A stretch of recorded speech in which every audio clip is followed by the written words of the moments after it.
The discovery that changed everything. Commander Sarah Chen pressed her face against the observation deck window of mining station Aurora, watching her crew extract precious metals from the asteroid field beyond. The station hummed with life support, systems working overtime to keep 300 humans alive in the harsh vacuum of space. After 18 months in deep space, the routine had become second nature, but Sarah never tired of watching humanity's greatest achievement in action. "Commander, we've got something unusual on long-range sensors," called Lieutenant Maya Okafor from the communications station. Her voice carried that particular tone Sarah had learned to recognize after 15 years in space, excitement mixed with concern. Sarah pushed herself away from the window and floated over to Maya's station.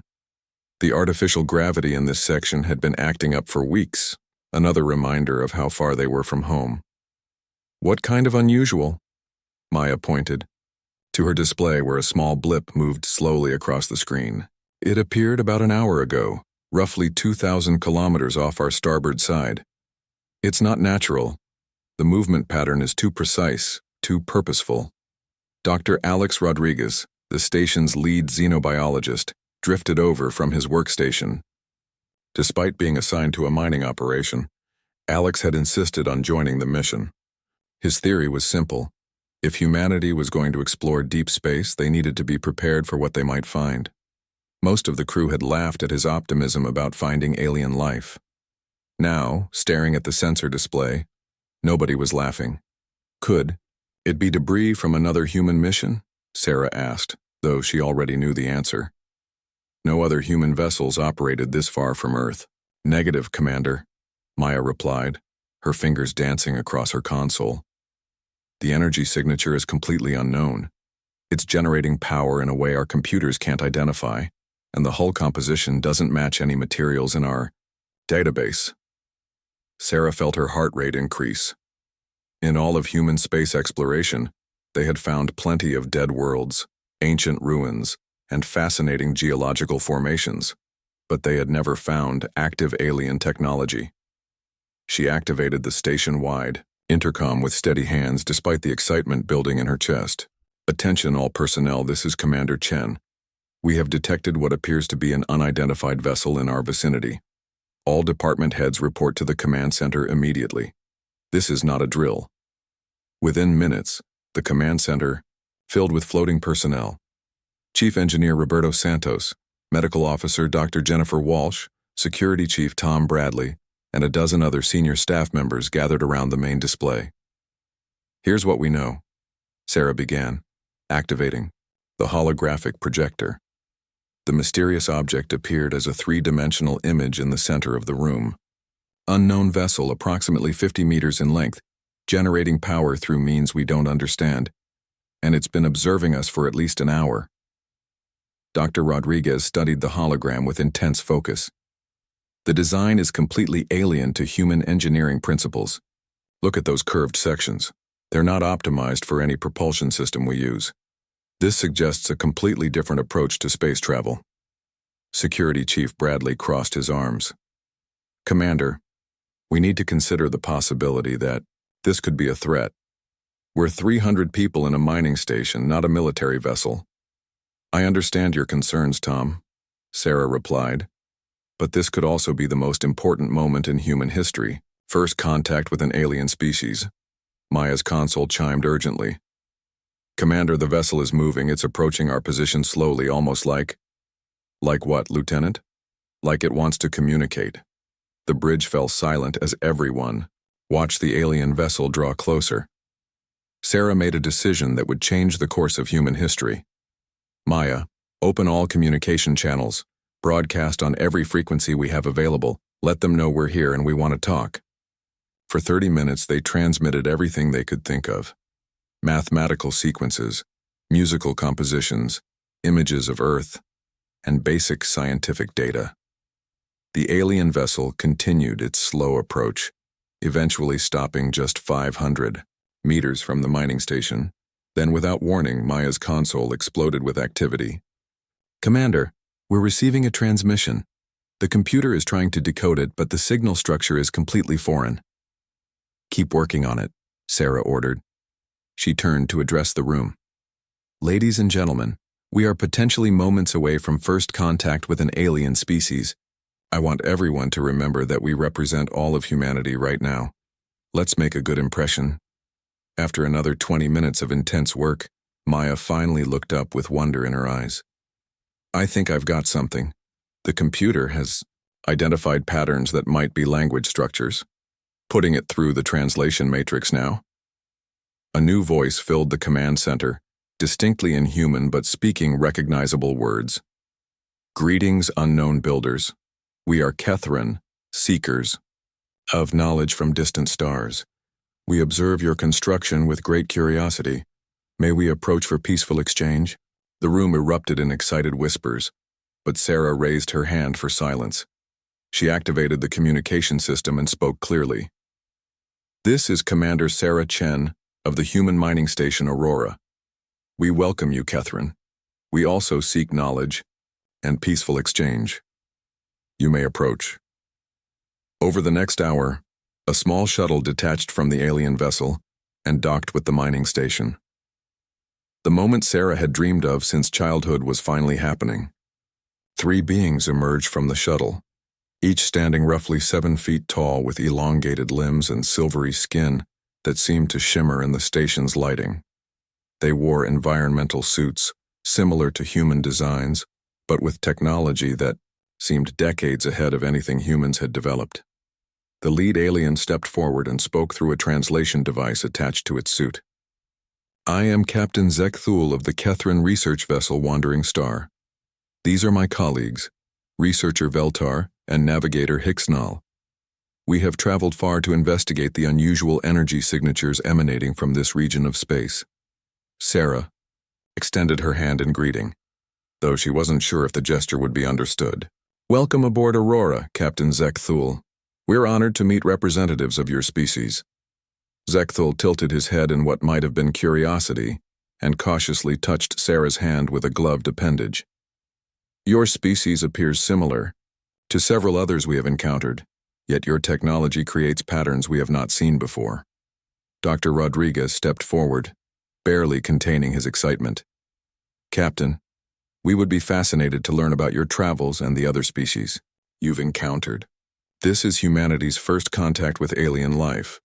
First contact, Veltar repeated, making a sound that might have been surprise. Your species has not encountered others beyond your world? That's correct, Sarah confirmed. Humans have only recently begun exploring beyond our home solar system. This mining operation is one of our furthest ventures into deep space. The 3 Kethrans exchanged glances that suggested rapid communication, though no words were spoken aloud. Finally, Zekthul addressed the humans again. We would be honored to conduct cultural and scientific exchange. Perhaps we might examine your technological systems while sharing knowledge of our own. Of course, Sarah agreed immediately. Dr. Rodriguez can show you our research facilities, and I'm sure Chief Santos would be happy to discuss our engineering systems. As the group began moving through the station, Veltar's attention was immediately drawn to the life support systems. The researcher stopped at a large panel displaying atmospheric readings and began scanning it with a handheld device. This is fascinating, Dr. Rodriguez explained proudly. Our life support systems maintain a perfect balance of oxygen and nitrogen while scrubbing carbon dioxide from the air. We can keep 300 people alive indefinitely with these systems. Veltar's device began beeping rapidly, and the researcher's posture changed noticeably. Captain Zekthul moved quickly to examine the readings, his translator crackling with rapid, urgent communication in their native language. Is everything all right? Sarah asked, noticing the sudden tension among their guests. Zekthul straightened slowly, his voice carefully controlled. Your atmospheric processing systems, they are quite sophisticated.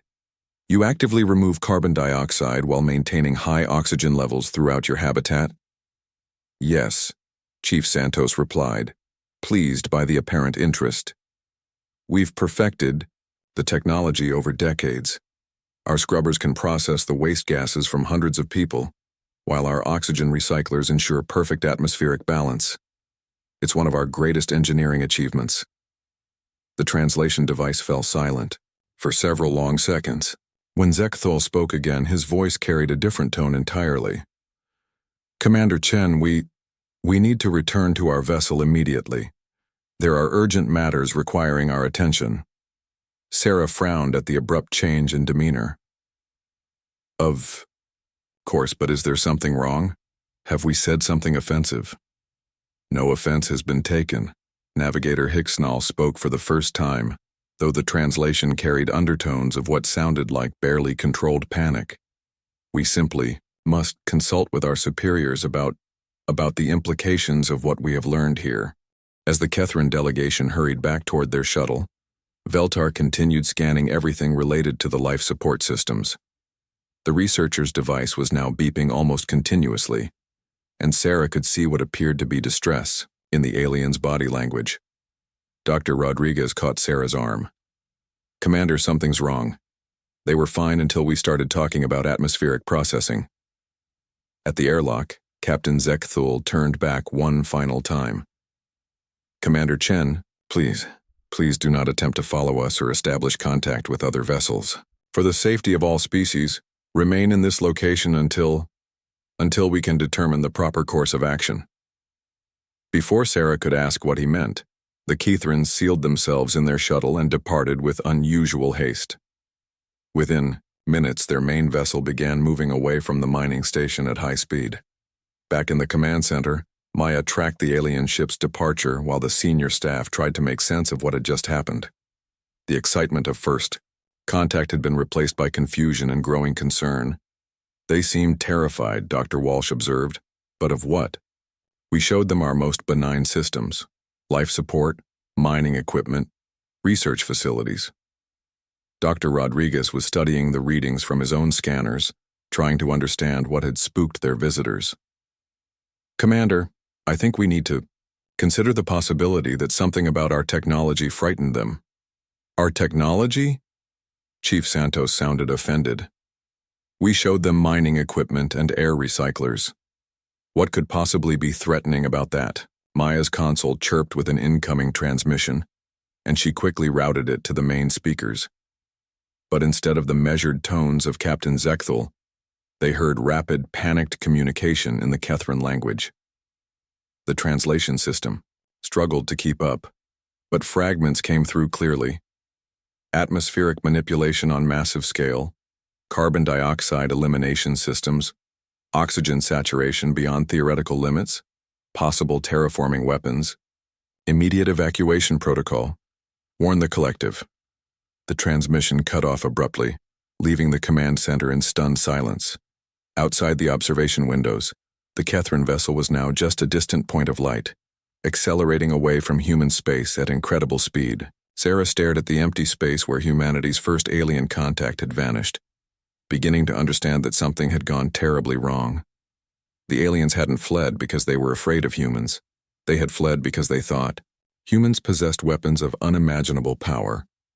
"Maya," she said quietly, "send an urgent message to Earth Command.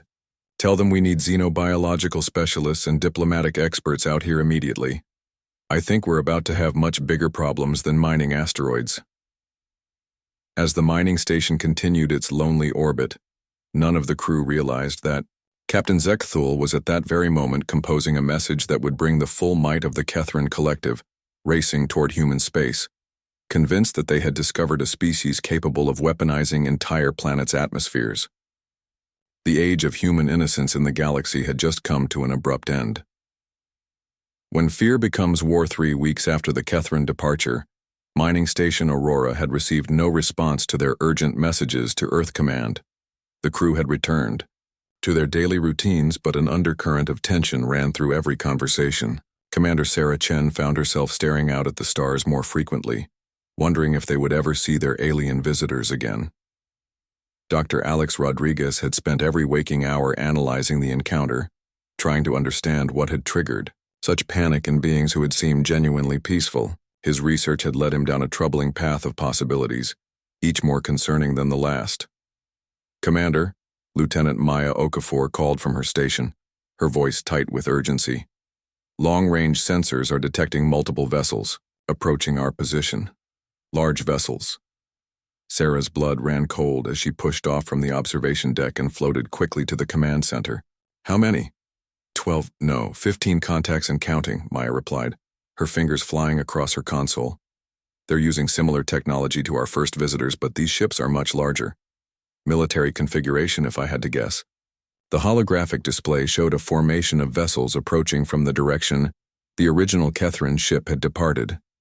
Each vessel was easily 10 times the size of the research ship they had encountered, bristling with what could only be weapons systems. Chief Engineer Santos joined them, his face pale. Commander, if those are warships, then we're in serious trouble, Sarah finished. She activated the station-wide communication system.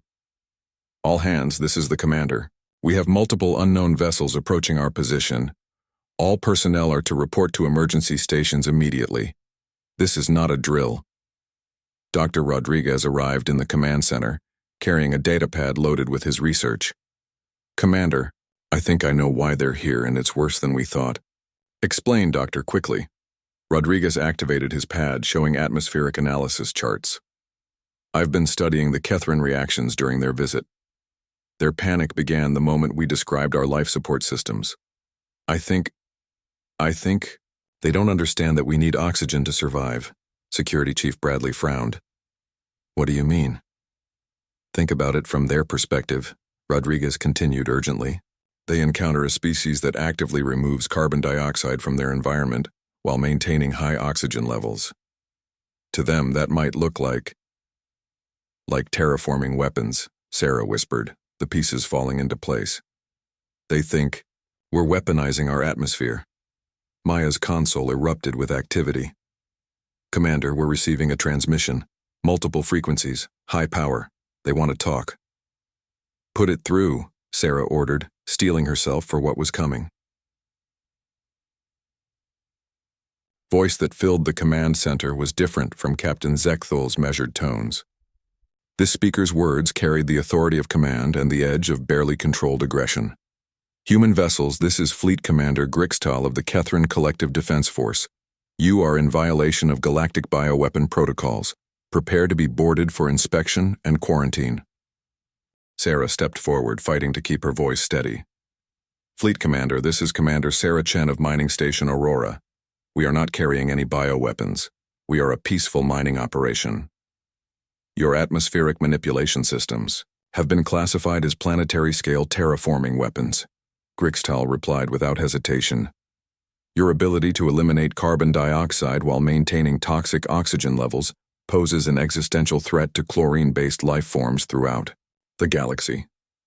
Dr. Rodriguez moved to Sarah's side, whispering urgently, Commander, they're chlorine breathers. To them, our normal atmosphere is as deadly as chlorine gas would be to us. The magnitude of the misunderstanding hit Sarah like a physical blow. The aliens weren't seeing humans as an aggressive species with advanced weapons. They were seeing them as living bioweapons, creatures who carried death in their very breath. Fleet Commander, Sarah said carefully, I believe there has been a fundamental misunderstanding about human biology. We don't use atmospheric manipulation as a weapon. We need oxygen to survive, just as you need chlorine. Biological weapons are still weapons, Grixtal responded coldly. Your species' ability to survive in toxic environments while spreading. Atmospheric contamination makes you a Category Alpha threat to the collective. Maya looked up from her console with growing alarm. Commander, the alien fleet is taking positions around us. They're forming a containment perimeter. On the tactical display, the Kethrin warships moved with military precision, creating an inescapable cage around the human mining station. Their weapon systems were powering up, though they hadn't fired yet. Fleet Commander, Sarah tried again, we request the opportunity to prove that we pose no threat to your people. Our species evolved naturally. On a planet with an oxygen-rich atmosphere, we're not weapons, we're just different. All biological weapons claim to have evolved naturally, Grixtal replied. The collective has encountered 7 species that made similar claims before attempting to terraform our worlds. You will submit to quarantine pending full biological analysis. Chief Bradley moved closer to Sarah, speaking quietly. Commander, we can't let them take the station. If they think we're weapons, there's no telling what they'll do to the crew. Sarah nodded grimly, then addressed the alien fleet commander again. We cannot submit to quarantine without guarantees for the safety of our people. We propose a compromise. Allow us to send representatives to your flagship for discussion. Several minutes passed before Grixtal responded. Negative. All contact with potential bioweapons must follow containment protocols. You will power down your atmospheric systems and prepare for boarding. We can't power down life support, Chief Santos called out. The crew will die without atmospheric processing. The silence that followed was deafening. Sarah realized that their honest response had just confirmed the aliens' worst fears. To the Kethrans, the fact that humans would die without their atmospheric weapons was proof that they were artificially enhanced bioweapons. Dr. Rodriguez stepped forward desperately. Commander, let me try. He activated the communication system. Kethran vessels, this is Dr. Alex Rodriguez, xenobiologist. I specialize in the study of alien life forms. Perhaps we can establish a scientific dialogue about our biological differences. There is no dialogue with weapons, Grixtal replied, but Sarah detected a slight shift in tone. However, the collective values scientific analysis. You will be allowed to present your biological data before final containment procedures begin. Maya's console chimed with an incoming data transmission. They're sending us communication protocols for a scientific exchange, she reported. It's like they're giving us one chance to prove we're not what they think we are.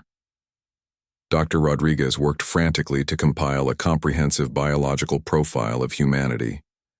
He included evolutionary history, genetic analysis, atmospheric requirements, and detailed explanations of how Earth's ecosystem had developed.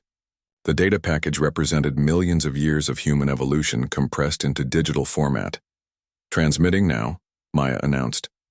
Complete biological and evolutionary database sent to the Kethran flagship. For 30 minutes, the space around Aurora remained tense but quiet as the alien fleet presumably analyzed the human data. Sarah found herself holding her breath, knowing that the next communication could determine whether humanity's first contact ended in understanding or catastrophe. When Grixtal's voice finally returned, it carried a note of uncertainty. Your evolutionary data is comprehensive. However, our science division requires physical samples to verify these claims. You will provide biological specimens for analysis. What kind of specimens? Sarah asked, though she suspected she already knew the answer. Living specimens. 3 of your species will be transported to our research vessel for biological verification. The command center fell silent. Everyone understood what the fleet commander was really asking. 3 humans would have to surrender themselves to alien experimentation to prove that humanity wasn't a bioweapon. Dr. Rodriguez stepped forward without hesitation. I volunteer. Doctor, no, Sarah began, but he cut her off. Commander, I'm the only one qualified to explain human biology from a scientific perspective. If anyone can make them understand, it's me. Chief Bradley moved to Rodriguez's side. If the doctor's going, he'll need protection. I volunteer as well. Sarah felt the weight of command pressing down on her. She looked around the command center, at faces filled with fear, determination, and trust in her leadership. The decision she made in the next few moments would determine not just the fate of her crew, but potentially the future of human-alien relations. I'll be the 3rd volunteer, she said finally. As commander, the responsibility is mine. Maya's hands trembled as she established communication with the Kethran flagship. Fleet commander, we have 3 volunteers prepared for biological verification. Commander Chen, Dr. Rodriguez, and Security Chief Bradley will transfer to your vessel. Acceptable, Grixtal replied. A transport pod will dock with your station in 10 minutes. The volunteers will bring no technology, no weapons, and no atmospheric equipment. As the 3 humans prepared for what might be a one-way journey, Dr. Rodriguez made final preparations. He downloaded every piece of human biological data onto a portable storage device and rehearsed his presentation one last time. Doctor, Sarah said quietly, if this goes wrong. It won't, Rodriguez replied with more confidence than he felt. Science is universal, Commander. Once they understand that we're not weapons, just a different form of life, they'll have to accept the truth. The Kethrin transport pod was a masterpiece of alien engineering, designed to prevent any atmospheric contamination between species. The three humans were sealed in individual containment units for the short journey to the flagship, giving them a close look at the massive vessel that dominated their view screen. The ship was easily 5 kilometers long, its hull covered with weapons systems that could obliterate the mining station with ease. But what struck Sarah most was the beauty of its design. Flowing curves and organic shapes that suggested a species with a very different aesthetic sense than humanity. Inside the flagship, they were led through corridors filled with chlorine, gas to a sterile laboratory where Kethrin scientists waited behind protective barriers. The humans were placed in a transparent chamber that allowed communication, while preventing atmospheric mixing.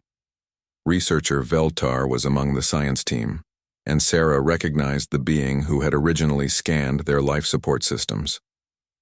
Through the translation system, Veltar addressed Dr. Rodriguez directly. "Human scientist, your biological data suggests natural evolution, but our models indicate impossibility. No species evolves to weaponize atmospheric composition without artificial enhancement." Rodriguez activated his storage device, projecting holographic displays of Earth's evolutionary history. "Researcher Veltar, you're correct that our evolution is unusual, but not impossible. Our planet developed high oxygen levels due to photosynthetic organisms over billions of years. Life adapted to this environment, not the reverse." For hours, Rodriguez presented evidence of human evolution, while Kethrin scientists performed non-invasive scans of the three volunteers. Sarah watched alien faces through the transparent barriers, trying to read expressions that had no human equivalent. Finally, Fleet Commander Grixtal entered the laboratory. His imposing figure commanded immediate attention from both humans and Kethrins alike. He studied the data for several minutes before addressing the human prisoners. "Your evolutionary evidence is compelling," he admitted. "However, the collective cannot risk exposure to atmospheric weapons regardless of their origin. Natural or artificial, your species represents an existential threat to chlorine-based life." Sarah's heart sank as she realized that even the truth might not be enough to prevent conflict. The biological incompatibility between humans and Kethrins was so fundamental that coexistence seemed impossible. But Dr. Rodriguez wasn't finished. "Fleet Commander, what if we could prove that humans pose no active threat to your people? What if we could demonstrate peaceful coexistence?" Grixtal's head tilted in what might have been curiosity. "Explain." "Separate territories," Rodriguez said quickly. "Humans and Kethrins could explore different regions of the galaxy. Our atmospheric requirements are so different that we would naturally avoid each other's worlds. And if your species expands beyond your designated territories?" Sarah stepped forward, her voice carrying the authority of command. "Then you would have the right to defend yourselves, but judge us by our actions, not by our biology." The laboratory fell silent as Grixtal considered the proposal. Through the transparent barriers, Sarah could see rapid communication among the Kethrin science team. Finally, the fleet commander made his decision. "The collective will consider a territorial agreement, but only after your species proves its commitment to non-interference with chlorine-based worlds. You will return to your mining station under observation while the council deliberates." As the three humans were escorted back to the transport pod, Sarah felt a mixture of relief and apprehension. They had avoided immediate catastrophe, but humanity was now under scrutiny by a galactic community they knew nothing about. Back on Aurora, the crew gathered in the command center to hear the report. Sarah looked out at the stars, knowing that humanity had just taken its first tentative steps into a much larger and more dangerous universe than they had ever imagined. "Maya," she ordered, "send a priority message to Earth Command. Tell them we need diplomats, xenobiologists, and probably a fleet. Humanity just became part of something much bigger than ourselves." As the message raced toward Earth at faster-than-light speeds, the Kethrin fleet maintained its watchful perimeter around the human mining station. The age of human isolation was over, and the age of galactic politics had begun.